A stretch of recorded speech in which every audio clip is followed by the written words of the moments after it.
Good evening. কেমন আছেন সবাই? নিশ্চয়ই আপনারা ভালো আছেন, আমিও ভালো আছি। আমি মিষ্টু, আর আমার চ্যানেলে আপনাদের সবাইকে স্বাগত। তো এখন আমি চলে এসেছি রান্নাঘরে। তো আজকে আপনাদের সাথে আমি একটা রেসিপি শেয়ার করব, সেটা হচ্ছে গজা। তো চলুন, আমি তো রান্নাঘরে চলে এসেছি। তো আমি এখন জল নিচ্ছি একটা বাটিতে, একটুখানি জল গরম বসাবো, ময়দাটা মাখতে হবে। গজা বানাতে গেলে তো ময়দা দিয়েই তৈরি করতে হয়, মানে বানাতে হবে। তো জলটা আমি গরম বসিয়ে দিলাম। তো জলটা ততক্ষণ গরম হোক, আমি একটা কাপ নিয়ে নিই। কাপ নিয়ে আমি একটু ময়দা নিয়ে নেবো। তো তার আগে আমি সব জোগাড়গুলো করে নেবো, ময়দাটা পরে নেবো, আগে জোগাড়গুলো করে নেবো। যেমনি শিরা করতে আমার চিনি লাগবে, ময়দার কৌটো নিয়ে নিয়েছি, চিনির কৌটোটাও খুলে নিচ্ছি। এরপর যেটা লাগবে সেটা হচ্ছে বেকিং সোডা, সেটাও নিয়ে নেবো। আমার একদম নিচের তাকে আছে বেকিং সোডা। তো বেকিং সোডাও আমার নেওয়া হয়ে গেছে, আর নুন তো আছেই। আর যেটা লাগবে সেটা হচ্ছে ময়ামের জন্য ঘি লাগবে। তো চলুন, ঘিটা নিয়ে চলে এসেছি। তো ঘিটাকে এবার আমি একটা বাটির মধ্যে ঢেলে নেব, কেন ওরকমভাবে তো বোঝা যায় না, কৌটো থেকে বার করে দেবো সেটা বোঝা যায় না মানটা। তো আমার সুবিধা হবে ঘিটাকে গলিয়ে নিয়ে আমি একটা বাটির মধ্যে ঘিটা আমি ঢেলে নেব, যে আমার কতটা পরিমাণ ময়াম লাগবে। আর যেটুকু হয়তো থাকবে সেটা আমি তেলের মধ্যে দিয়ে দেবো, যাতে ভাজবার সময় বেশ, যখন ভাজবো ঘি দিয়ে ভাজার সময় একটা সুন্দর একটা মিষ্টি গন্ধ বেরোয়। তো চলুন, আমি এখন ঘিটা গলিয়ে নিয়ে বাটির মধ্যে আমি ঘিটা ঢেলে নিই।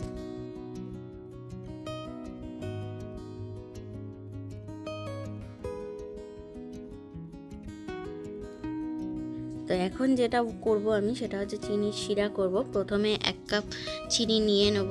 এর পরের যে কাপের চিনিটা নেব সেটা হচ্ছে 1 কাপের থেকে একটু কম নেব চিনিটা। তো দেখুন, একটুখানি কম নিয়েছি, ব্যাস হয়ে গেছে চিনির মাপ।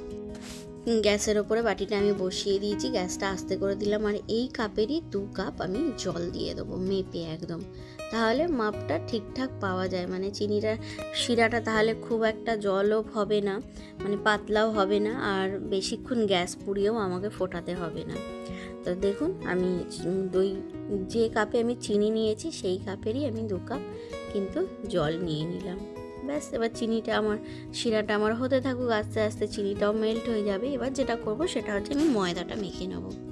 যে কাপটা দিয়ে আমি চিনির মাপ নিয়েছিলাম সেই কাপেরই মেপে একদম 1 কাপ ময়দা নেব প্রথমে, তারপরে আবার 1 কাপ ময়দা নেব, মানে 2 কাপ ময়দা নেব।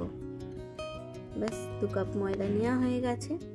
আর একটু সামান্য যদি দিই, মানে যেহেতু কাপে তো ময়দাটা বোঝা যায় না জারলে, তো একটুখানি আমি দিয়ে দিলাম। হয়ে গেছে আমার ময়দা নেওয়া। এরপর আমি যেগুলো দেবো এর মধ্যে, একটুখানি বেকিং সোডা দিয়ে দেবো, সামান্য, একদম বেশি নয়, তাহলে আবার অন্যরকম হয়ে যাবে, একদম চিমটে সামান্য। তারপর দিয়ে দেবো একটুখানি নুন। এই 3টে মিশ্রণকে ভালো করে মিশিয়ে নেব। তো এগুলোকে ভালো করে আমি মিশিয়ে নেব। তারপর আমি যেটা দিয়ে দেবো সেটা হচ্ছে ওই যে বাটিতে রাখা ঘিটাও পরিমাণ মতনই দিতে হবে। এই নয় যে সবটা ঘিটা বাটিতে ঢেলেছি বলে সব ময়ামটাই দিয়ে দেবো, ময়াম পরিমাণ মতন দিতে হবে। তো ময়াম দেওয়া আমার হয়ে গেছে। তো এবার এগুলোকে ভালো করে একসাথে একটু ভালো করে মানে মেখে নেব। তারপর ওই যে উষ্ণ গরম জলটা যেটা রয়েছে সেটা দিয়ে আমি ময়দাটা মেখে নেব। ময়দা মাখা আমার কিন্তু কমপ্লিট হয়ে গেছে। এদিকে চিনির শিরাটাও দেখছেন আস্তে আস্তে ফুটে, চিনিটাও কিন্তু মেল্ট হয়ে গেছে, শিরাটাও এবার আস্তে আস্তে কিন্তু রেডি হয়ে আসছে। তো ওই জন্যই শিরাটা আগে বসিয়ে তারপর আমি ময়দাটা নিয়ে মানে মাখতে বসেছিলাম। তো ময়দা মাখা হয়ে গেছে, তো ময়দাটা আমি বেশ খানিকক্ষণ একটু চাপা দিয়ে রেখে দেবো। তো চলুন এবার শিরাটাকে দেখবো, শিরাটা কি অবস্থা, কি হলো। তো শিরাটাও হয়ে গেছে। তো এবার শিরাটার মধ্যে আমি একটুখানি দিয়ে দেবো হচ্ছে কেশর। অনেকে এলাইচি পাউডারও দেয়, আপনারা চাইলে দিতেই পারেন, আমি দেবো না, তার কারণ সবেতে আমার এলাচ গুঁড়ো মানে ভালো লাগে না গন্ধটা আর কি। পায়েসে দিলাম ঠিক আছে, মানে তো এই তরকারিতে গরম মশলা ফোড়ন দিলাম ঠিক আছে, কিন্তু সব জায়গায় আমার এলাইচি পাউডারটা ঠিক ভালো লাগে না, তো ওই জন্য আমি দেবো না। কিন্তু আপনারা যদি চান আপনারা কিন্তু দিতেই পারেন, কোনো অসুবিধা নেই, ভালোই লাগবে হয়তো গন্ধটা, কিন্তু আমার ভালো লাগে না তাই আমি দেবো না। তো এবার আমি যেটা দিচ্ছি সেটা হচ্ছে কেশর।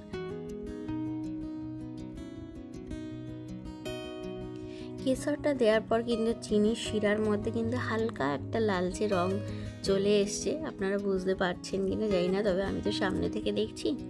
তো আমার মনে হয় হালকা একটা লালচে রং চলে এসছে কেশর মানে শিরাটার মধ্যে। তো শিরা করা আমার কিন্তু কমপ্লিট হয়ে গেছে। তো শিরাটাকে এবার সাইডে নামিয়ে দেবো, নামিয়ে আমি তেল বসাবো। তেল আমি বসিয়ে দিয়েছি, আর এই যে বললাম বাটিতে যে ঘিটা রয়েছে সেটা আমি সাদা তেলের সাথে মিশিয়ে দেবো।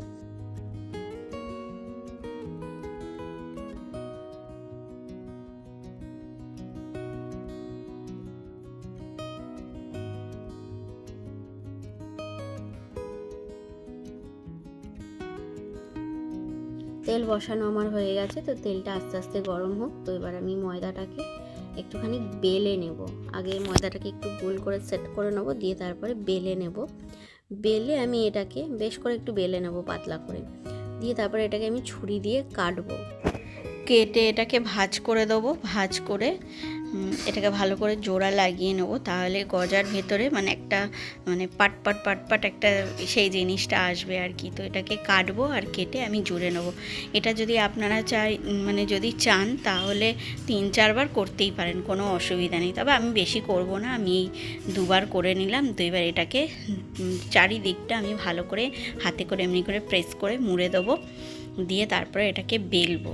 আমি এই মুখগুলোকে ভালো করে আটকে নিচ্ছি, তার কারণ হচ্ছে যখন আমি তেলে এটাকে ভাজবো গজাগুলোকে, নাহলে খুলে খুলে যাবে। তো ওই জন্য মুখটাকে ভালো করে আমি বন্ধ করে নিচ্ছি চেপে চেপে, তারপর এটাকে আমি বেলবো।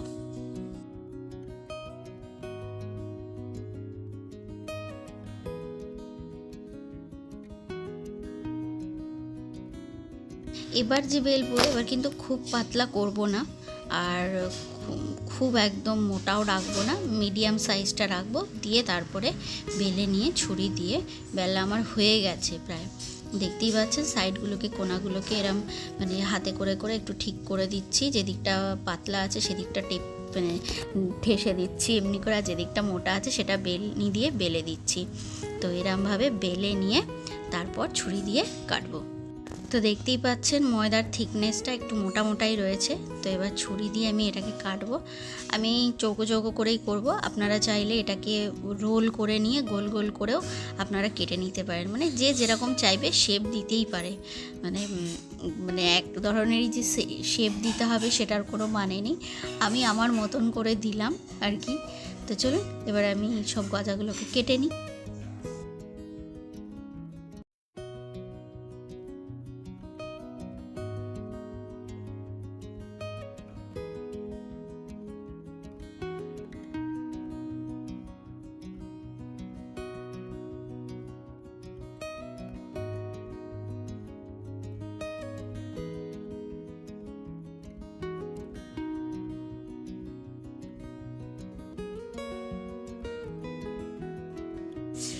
তো এবার এগুলোকে কাটা হয়ে গেছে, এবার ভাজার পালা। তেলও গরম হয়ে গেছে। তো চলুন এবার এগুলোকে চটপট করে ভেজে নিই।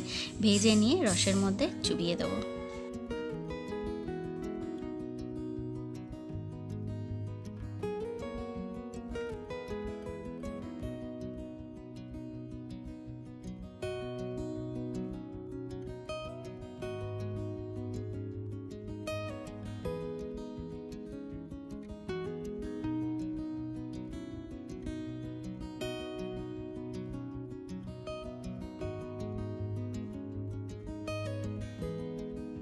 প্রথম ক্ষেপটা ভাজা হয়েই গেছে গজা।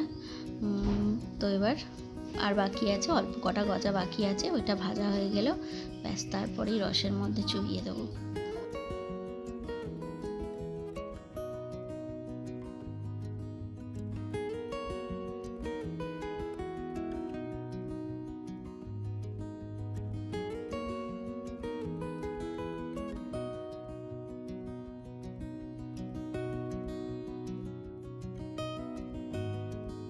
তো ভাজা আমার কমপ্লিট হয়ে গেছে গজা। তো এবার এগুলোকে রসের মধ্যে চোবাবো।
তো গজা আমার একদম কিন্তু রেডি হয়ে গেছে। গজার তলায় একটু রস আমি রেখেছি, তার কারণ হচ্ছে ওপরেরগুলো ভিজেছে কিন্তু তলারগুলো আর একটু রসটা টানবে, তো ওই জন্যই আমি অল্প একটু রস দিয়ে রেখেছি। তো কেমন লাগছে আমার গজাগুলো দেখতে। তো গজাগুলো কাল খাওয়া হবে, আজ তো আর খাওয়া হবে না, কেননা গরম গজা খেতে ভালো লাগে না, তো কাল খাওয়া হবে। তো যাই হোক, আজকের ভিডিওটা এখানেই শেষ করছি। আমার ভিডিওটা যদি আপনাদের ভালো লেগে থাকে তো অবশ্যই লাইক করবেন, শেয়ার করবেন, সাবস্ক্রাইব করবেন, আর পাশে থাকা বেল আইকনটি প্রেস করে দিয়ে অল করে দেবেন। তো টাটা, সবাই ভালো থাকবেন, সুস্থ থাকবেন, সাবধানে থাকবেন। Bye bye.